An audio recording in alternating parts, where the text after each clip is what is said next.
আজকে পৃথিবী বুকে ধর্মযুদ্ধ শুরু হয়ে গেছে, তার আগাজ হয়ে গেছে। আপনারা চারিদিকে মিডিয়ায় তাকালে বুঝতে পারবেন, পৃথিবীর দিকে নজর দিলে বুঝতে পারবেন, এই ইহুদি বলে কোনো, ইসরায়েল বলে পৃথিবীতে কোনো দেশ ছিল না। ফিলিস্তিনের কাছে, আরব দুনিয়ার কাছে তারা ভিখারির মতো এসছিল। তখন তারা ওই ফিলিস্তিন গাজায় ভিক্ষা করে খেত। এই ইহুদিরা সবারই বাড়িতে বাড়িতে ভিক্ষা করে গিয়ে তাদের সংসার চালাতো। আজকে তারা গোটা পৃথিবীর মাথার উপরে চেপে বসেছে।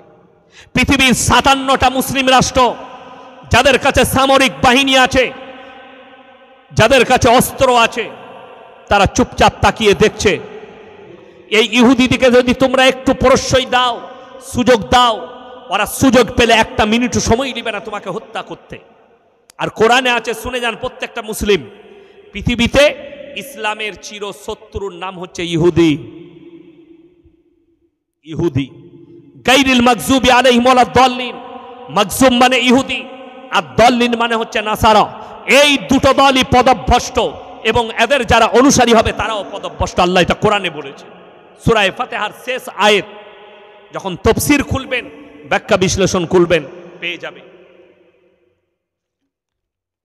ওই জন্যে আল্লাহর হাবিব সাল্লাল্লাহু আলাইহি সাল্লামের কাছে একাধিকবার বেঈমান কাফেররা প্রশ্ন করেছে, কিয়ামতটা কবে হবে। এখনো করে যাচ্ছে অনেক লোক, নাস্তিক, বেঈমান, নেমক হারাম, আল্লাহ বিরোধী, রাসূল বিরোধী। এদের প্রশ্ন, এই মৌলবীরা বলছে কোরআন হাদিস থেকে, কিয়ামতটা কবে হবে তোমরা বলে দাও। অনেক জনের প্রশ্ন, মানুষ মারা যায়, মিটে যাচ্ছে, মিটে না 5 বছর পরে কবরে আর কিছু থাকে? থাকে না। 5 বছর 10 বছর পরে কবরে কিচ্ছু থাকে না, খালি মাটি, হাড় গোড় সব মিটে যায়। মানুষ মারা গেলে পানিতে ফেলে দেওয়া হয়, মাছ ফাঁস জীব জন্তু প্রাণী তাকে খেয়ে ফেলেছে। অনেক মানুষ পুড়ে ছাই হয়ে যায়। আল্লাহ এদেরকে কি করে দাঁড় করাবে? ওনারাই কি করে দাঁড় করানো হবে? ওই জন্য আল্লাহ তাআলা কোরআনে কসম খেলেন, কিসের? সূরা কিয়ামা 29 পারা, লা উকসিমু বিয়াউমিল কিয়ামা।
সবাই দরুদ শরীফ পড়ুন। আল্লাহুম্মা সাল্লি আলা মুহাম্মাদিন ওয়া আলা আলি মুহাম্মাদ কামা সাল্লাইতা আলা ইব্রাহিম ওয়া আলা আলি ইব্রাহিম ইন্নাকা হামিদুম মাজিদ।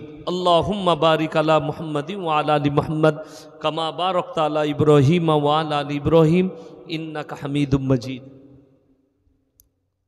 আমার আল্লাহ রাব্বুল আলামিন কোরআনে কসম খেলেন, লা উকসিমু বিয়াউমিল কিয়ামা, আমি আল্লাহ কসম খাচ্ছি কিয়ামতের দিনের, ওয়ালা উকসিমু বিন্নাফসিল লাওয়ামা, আরো আমি কসম খাচ্ছি ওই সমস্ত আত্মার, আয়াহসাবুল ইনসানু আল্লান নাজমা ইদামা, যারা বলে আমরা মিটে যাওয়ার পর আল্লাহ পুনরায় কিভাবে দাঁড় করাবেন। বালা কাদিরিনা আলা নুসাউইয়া বানানা বাল ইউরিদুল ইনসানু লিয়াফজুরা আমামা। হে আমার নবী বলে দাও, শুধু তাদের আকৃতি নয়, তাদের চোখ কান নাক পা নয়, তাদের আঙ্গুলেতে যে লাকিরগুলো দাগগুলো আছে আমি এইগুলো কি পরিপূর্ণ করে দাঁড় করাতে সক্ষম। জোরে বলুন সুবহানাল্লাহ। বেঈমান কাফেররা এরপরে প্রশ্ন করলেন, ইয়াসআলু আইয়ানা ইয়াউমুল কিয়ামা, এরপর বলুন হে নবী তাহলে কিয়ামতটা কোন তারিখে হবে। আল্লাহ তাআলা এখানে তারিখ বলেননি নবীজিকে, এখানে শুধু আলামত বললেন। কি কি? এক নম্বর, ফাইদা বারিকাল বাসার, তোমাদের চোখগুলো স্থির হয়ে দাঁড়িয়ে যাবে। ওয়া খাসাফাল কামার, যেদিনে চন্দ্র আলোহীন হবে। ওয়া জুমিয়া শামসু ওয়াল কামার, যেদিনে চাঁদ আর সূর্যকে আমি মুখোমুখি একটা রাস্তাতে সংঘর্ষ করাবো। অনেকজন মনে মনে করি, আমরা বইয়ে পড়েছি বিজ্ঞান বলছে পৃথিবীটা ঘুরছে, চন্দ্র সূর্য দাঁড়িয়ে আছে, আর কোরআন বলছে কুল্লু ফি ফালাকি ইয়াসবাহুন, নভমণ্ডলে যা আছে তারা যেন নিজের নিজের কক্ষপথে রাস্তায় চলমান। কোরআনের বিপরীত কথা বলেছে, কোরআনের বিপক্ষে কথা বলেছে, অর্থাৎ তারা নিজেদের জালে নিজেরাই ফেসেছে। যদি নিজের জায়গায় দাঁড়িয়ে থাকে চন্দ্র এবং সূর্য, তাহলে চন্দ্রগ্রহণ সূর্যগ্রহণ হবার কোনো রাস্তাই নেই। অথচ কোরআন বলছে তারা নিজের নিজের রাস্তায় চলছে। চাঁদ যখন সূর্যকে ওভারটেক করে তখন হয় চন্দ্রগ্রহণ, সূর্য যখন চাঁদকে ওভারটেক করে তখন হয় সূর্যগ্রহণ। আমার বন্ধুগণ, আমার ভাই, আল্লাহ তাআলা বললেন ওয়া জুমিয়া শামসু ওয়াল কামার, চাঁদ আর সূর্যকে আমি মুখোমুখি সংঘর্ষ করাবো। ইয়াকুলুল ইনসানু ইয়াউমাইদিন আইনাল মাফার, মানুষ সেদিনে বলবে কোথায় পালায়ন করলে বাঁচি, কোথায় পালালে বাঁচি। আল্লাহ কোরআনে বললেন কাল্লা লা ওয়াজারা ইলা রাব্বিকা ইয়াউমাইদিনিল মুস্তাকার, সেদিনে নিজের রবের কাছে আল্লাহর কাছে দণ্ডাই মন ছাড়া বিকল্প মানুষের কোনো রাস্তাই থাকবে না। জোরে বলুন সুবহানাল্লাহ। আল্লাহ কোরআনে নকল করলেন ইন্নাল্লাহা ইনদাহু ইলমুস সাআ, এটা এক নম্বর। পৃথিবীর কেউ জানে না কিয়ামত কবে হবে, আমি আল্লাহ ছাড়া পৃথিবীর কেউ জানে না। আল্লাহ খালি আলামত বলেছেন, রাসূল আলামত বলেছেন, আল্লাহ তাআলা খালি উদাহরণ দিয়েছেন, এইগুলো দেখলে তোমরা বুঝবে কিয়ামত সংগঠিত হলো।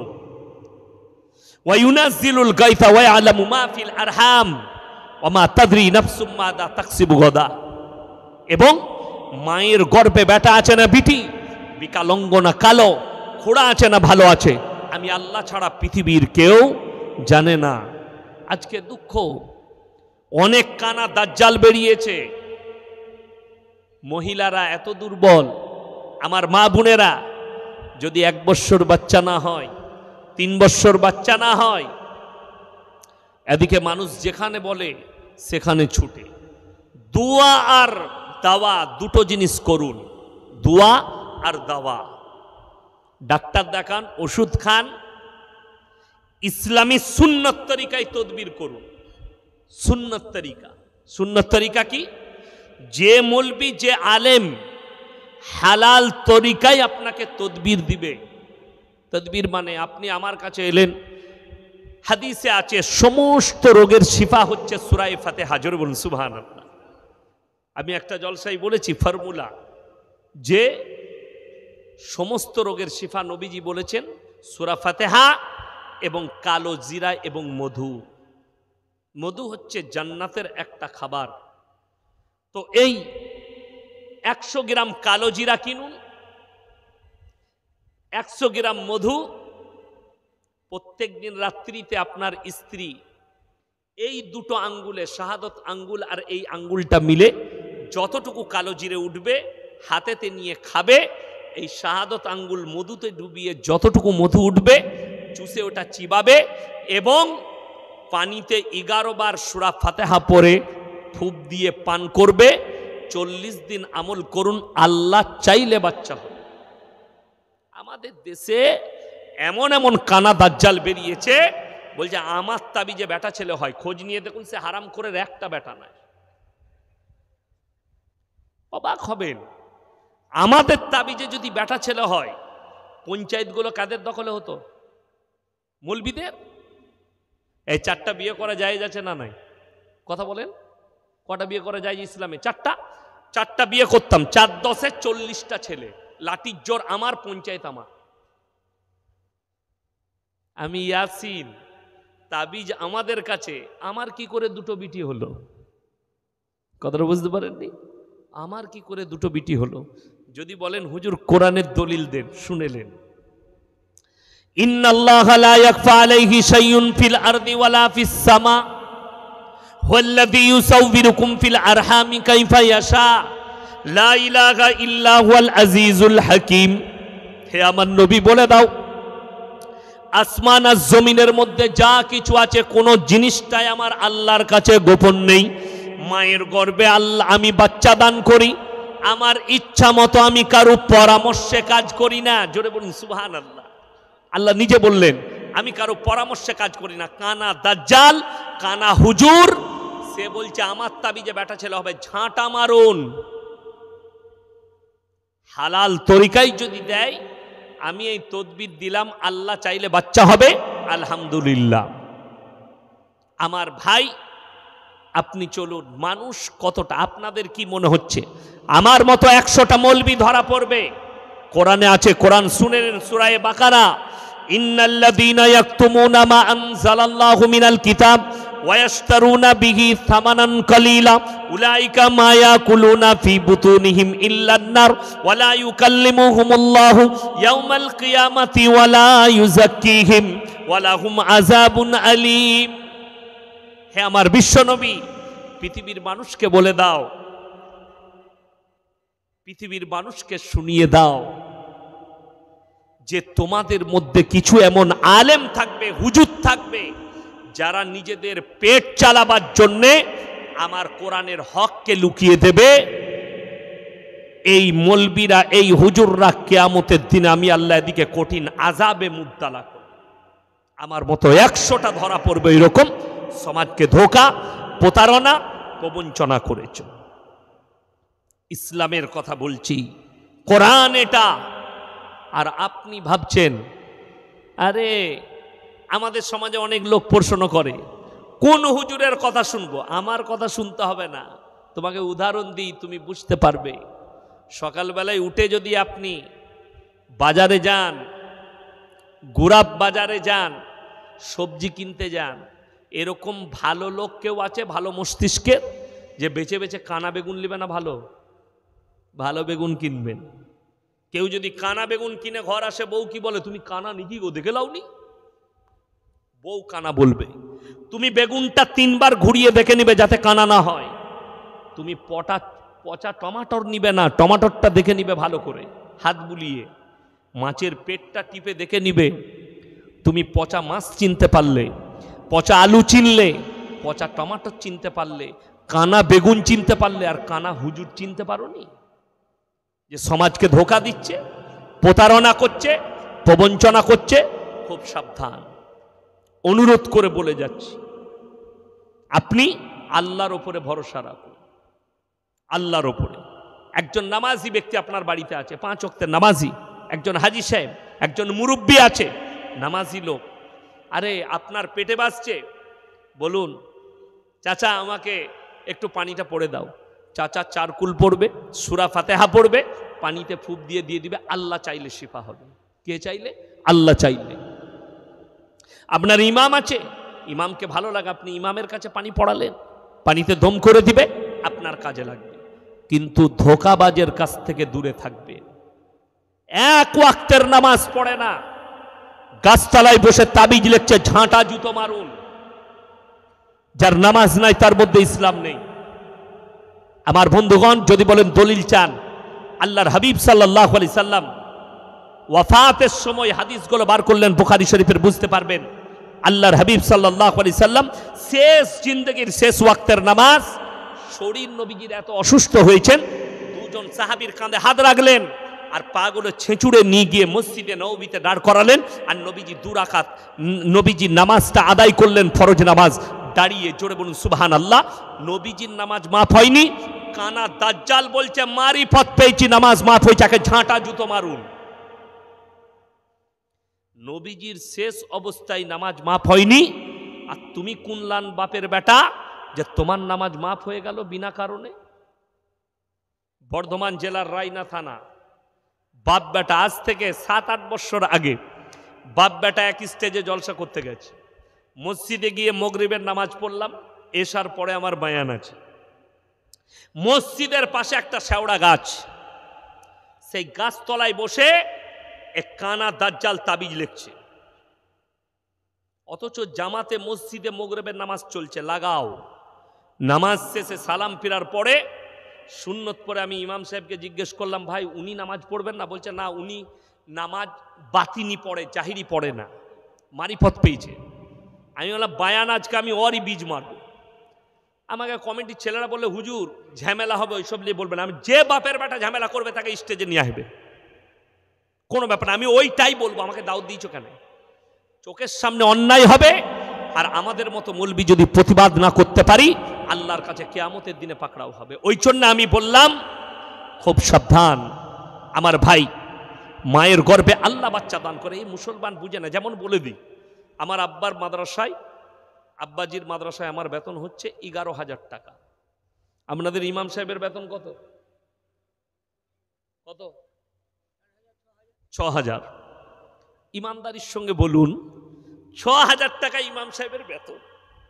আর হায়দ্রাবাদে থাকে আমাদের রাজা ভাই, খুব ভালোবাসে, আমাদের সঙ্গে মহব্বত আছে। আমি 2 বার হায়দ্রাবাদে জলসা করেছি। এত বড় ব্যবসায়ী, অনেক মাদ্রাসায় টাকা পাঠায়। তো উনি যদি আমাকে বলেন ইয়াসিন ভাই একটা বরকতের তাবিজ দেন, তাবিজটা কাকে লাগবে? তিনি রোজ যদি 5 লাখ ইনকাম করে আর আমার মাসে যদি 11,000 হয়, তাবিজটা কাকে লাগবে? আগে আমাকে লাগবে না উনাকে? এইটাই কে বুঝাবে? একটা লোক রোজ 10,000 টাকা ইনকাম করে, মাসে 3 লাখ টাকা, সে মসজিদের ইমামকে এসে বলছে হুজুর বরকতের তাবিজ দেন। হুজুরের তাবিজে বরকত হলে তো আমি আগে বড় লোক হতাম। বর্ধমানে রাইস মিলগুলো কাদের হতো? আমাদের। হ্যাঁ, যদি বরকত চান, রাসূল আকরাম সাল্লাল্লাহু আলাইহি সাল্লাম হাদিস বর্ণনা করেছেন, যারা 5 ওয়াক্তের নামাজ পড়বে আল্লাহ তাদের রুজিতে কোনোদিন কমি দিবেন না। চলে বলুন সুবহানাল্লাহ। আপনি নামাজ পড়ুন 5 ওয়াক্তের, এটা রাসূলের হাদিস। আপনি যদি বরকত চান, আল্লাহ রাসূল সাল্লাল্লাহু আলাইহি সাল্লাম হাদিস বর্ণনা করলেন, প্রত্যেক দিন তোমার বাড়িতে এশার পরে সূরা ওয়াকিয়াত তেলাওয়াত করো, আল্লাহ তোমার কামায়ে বরকত দেবে। জোরে বলুন সুবহানাল্লাহ। নামাজ পড়ে সূরা ওয়াকিয়াত তেলাওয়াত করুন। কিন্তু দুঃখ, আমার মায়েরা বছরে একবার কোরআন পড়ে, খালি রোজার মাসে, ঠিক কি না? পুরো বছর কোরআন নাই। এইটাই আমার বলার। আপনি বরকত যে হুজুরের কাছে তাবিজ চাইছেন, তার ইনকাম আপনার থেকে অনেক কম। ওই তাবিজের মাধ্যমে বরকত হলে সর্বপ্রথম বড় লোক তো আমরা হতাম। বর্ধমানে রাইস মিলগুলো আমাদের বাপ বেটার হতো, মা তাবিজ আর একটা করে টান, মাল তো আমাদের কাছে। এটাই বুঝেন, আমাদের যুবক ছেলেরা এত দুর্বল, এত দুর্বল, কি বুঝলেন? 6 মাস প্রেম করেছে, মেয়েটা ফোন সুইচ অফ করে দিয়েছে, এই হুজুর খুঁজে বেড়াচ্ছে কোন হুজুর সুইচ খুলে দিবে। হ্যাঁ, দিয়ে হুজুর পেয়েছে খুঁজে, কোথাকার এক কানা হুজুরকে পেয়েছে, তাবিজ করে, গাছতলায় বসে আছে। বলছে হুজুর আমার প্রেমিক না সুইচ অফ করে দিয়েছে, খুলে দিতে পারবে? হ্যাঁ বাবা, 5,001 টাকা দিলে সুইচ খুলে যাবে। তাহলে আমাদের তাবিজে যদি মোবাইলে সুইচ খুলতো, সর্বপ্রথম টাওয়ারগুলো উড়িয়ে দিতাম, তোরা যা পাপ করছিস। কথাটা বুঝতে পারেননি? হ্যাঁ, শুধু ওইটা নয়, আবার বলছে যদি হুজুর সুইচ খুলে দিতে পারে, হুজুরকে বললে হুজুর আর একটা কথা বলবো, বলো। হুজুর মেয়েটা কোনো রকম আমার কাছে আনা যাবে না তাবিজ করে? বলে হ্যাঁ ওই লাইনও আছে। কেন? বলে 20,001 টাকা লাগবে, তাবিজ করে দেবো, মেয়ে তোর কাছে চলে আসবে।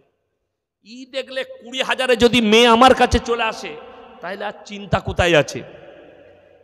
টাকা নাই, ঘরে গিয়ে দেখলে মায়ের 5টা ছাগল আছে, হারাম করে রাতের বেলায় চুরি করে বেচে দিয়েছে, দিয়ে ঠিক হুজুরকে 20,000 দিয়েছে। হুজুর ওয়াদা করেছে যে 21 দিনের মাথায় পালিয়ে আসবে। ইমানদারির সঙ্গে বলুন, আমাদের তাবিজে যদি মেয়ে চলে আসে তা মেয়েটা হুজুরের কাছে আগে যাবে না তার কাছে? আচ্ছা সব থেকে দামি কথা বলছি, হৃদয়ে কাঁদবেন, যদি আমাদের তাবিজে মেয়ে আসে, আমরা আর মসজিদে ইমামতি করতাম না, মাদ্রাসায় পড়াতাম না, খালি খোঁজ লাগাতাম বাপের একটা বিটি বড় লোক কে আছে, মা তাবিজ আর টেনে দে, বড় লোকের জামাই কিচ্ছু করব না, তারই খাবো। কথাটা বুঝতে পারেননি? এটা কে বলবে? হ্যাঁ, আপনার যদি কোনো মহিলাকে পছন্দ হয়, কোনো মেয়েকে পছন্দ হয়, আপনি হালাল তরিকায় প্রস্তাব পাঠাতে পারেন। ইয়াসিন সাহেবের 2টো মেয়ে আছে, আমার মেয়ের তো বিয়ে দিতে হবে, আপনি আমাকে প্রস্তাব পাঠাতে পারেন। হুজুর আপনার মেয়ে তো বেশ দেখলাম 20 বছর হয়ে গেছে, 18 পেরিয়ে গেছে, বিয়ে দিবেন, একটা ছেলে আছে, যদি তকদিরে থাকে হবে, না হলে হবে না। কথাটা বুঝতে পেরেছেন না পারেননি? আপনারা জানেন আল্লাহর নবী সাল্লাল্লাহু আলাইহি সাল্লাম, তিনার যিনি মেয়ে হযরতে ফাতেমাতুজ জাহরা রাদিয়াল্লাহু তাআলা আনহা, তিনি হযরতে আলীর সাথে নবীজি এমনি বিয়ে দেননি। ওই বিয়ে হবার আগে নবীজি সাল্লাল্লাহু আলাইহি সাল্লামের কাছে বিয়ের প্রস্তাব এসেছিল। কার কাছ থেকে? হযরতে উসমানে গনি রাদিয়াল্লাহু তাআলা আনহু নবীজিকে বললেন, ইয়া রাসূলুল্লাহ, আমি আপনার মেয়েকে বিবাহ করতে চাই। নবীজি বললেন, হে উসমানে গনি, ফাতেমা তোমার থেকে ভালো স্বামী পাবে, তুমি ফাতেমার থেকে ভালো বিবি পাবে। জোরে বলুন সুবহানাল্লাহ। এবং হযরতে আলীকে বললেন, আলী যাও দেলমোহর নিয়ে এসো, তোমার বিয়ে দেওয়া হবে। আজকে জানেন দ্বীনি শিক্ষা না থাকার কারণে, ইসলামের চর্চা না থাকার কারণে আজকে আমাদের দেশে বিয়েগুলো বিভ্রান্তির মধ্যে হচ্ছে। আমি মালদা জেলায় এক জায়গায় জলসা করতে গেছি, সেই ছোটখাটো মজমা নয়, কমপক্ষে 20 থেকে 25 হাজারের মজমা, আর এইরকম 50টা স্টেজ লাগবে, তবে স্টেজ। আমি বক্তা, আমার 10টা থেকে 12টা টাইম ছিল, তারপরেই আমার ট্রেনে গিয়েছিলাম, ট্রেনে ফিরবো। তো আমি যখন স্টেজে গেলাম 10 মিনিট আগে, আমাকে বলল সভাপতি সাহেব, হুজুর 7টা বিয়ে পড়ানো হবে। আলহামদুলিল্লাহ পড়িয়ে এলেন, সব মৌলবি এসছে, বিয়ে পড়াবে। ওখানে বিবাহ পড়ানো হচ্ছে। দেলমোহর 80,000 টাকা। কত টাকা? 80,000। লগত কত? লগত 200 টাকা, 89,800 টাকা ধার। আল্লাহ, এত সুন্দর বিয়ে হচ্ছে। সব পড়ানো হয়ে গেল, স্টেজ নিলাম আমি, মাইক নিয়ে খুতবা পড়ি নাই, দেখলাম মৌলবি কটা চলে যাবে, তারা চলে যাবে, তার আগে শুনে যাক। আমি বললাম, বাবা আমি ট্রেনে এসছি, আমার পকেটে 600 টাকা আছে, 1000 টাকা নিয়ে বেরিয়েছিলাম, ট্রেনে 400 টাকার খাওয়া দাওয়া করেছি, পকেটে 600 টাকা আছে, ঘরে একটা বিবি আছে, 600 টাকায় 3টে ধারে বউ নিয়ে যাবো, দিয়ে 4টা হবে। কেন বলেছি জানেন? এই নেমো খারামির কারণে। একটা হাদিস দেখিয়ে দাও, আল্লাহ নবী সাল্লাল্লাহু আলাইহি সাল্লাম হযরতে আলীকে বললেন, যাও দেলমোহর নিয়ে এসো। হযরতে আলীর কাছে টাকা ছিল না, রিওয়ায়াত বলছি, হাদিস বলছি। হযরতে আলী নিজের যুদ্ধের জামাটা, যেটা পরে যুদ্ধ করেন, সেই জামাটা মার্কেটে বেচতে চলে গেলেন। হযরতে উসমানে গনি রাদিয়াল্লাহু তাআলা আনহু বুঝতে পারলেন আলীর কাছে পয়সা নেই, দেলমোহরের টাকা নেই, ওই জন্য যুদ্ধের জামাটা বেচতে এসছে। হযরত উসমানে গনি রাদিয়াল্লাহু তাআলা আনহু বললেন, হে আলী, কি হয়েছে, তুমি কি জামাটা বেচবে? জি, আমাকে বিক্রি করো। কত দাম? এত দিরহাম দাম। কিনে নিলেন পয়সা দিয়ে। কিছু দূর হযরতে আলী গেছেন, আর বললেন, ও ভাই আলী, এইদিকে এসো। ফিরে এলেন, বললেন, তুমি কি জামা বিক্রি করেছো? একদম, আপনাকে দিয়েছি। তুমি টাকা পেয়ে গেছো? হযরত আলীকে বললেন, আলী, এই যুদ্ধের জামাটা আমি তোমাকে হাদিয়া করলাম। জোরে বলুন সুবহানাল্লাহ। আমি তোমাকে হাদিয়া করলাম। হাদিয়া সম্পর্কে বড় লোক গরিব সবাই শুনেলেন। হাদিয়া দেওয়া, হাদিয়া নেওয়াটা সুন্নত। জোরে বলুন সুবহানাল্লাহ। একটা গরিব মানুষ যদি কোনো বড় লোককে, তার কর্মচারী যদি মালিককে এনে দেয় যে স্যার আপনার লেগে দুটো ডিম এনেছি, আমার মুরগিটা পেড়েছে, আপনাকে খাওয়াবো বলে এনেছি, সেটা গ্রহণ করা সুন্নত।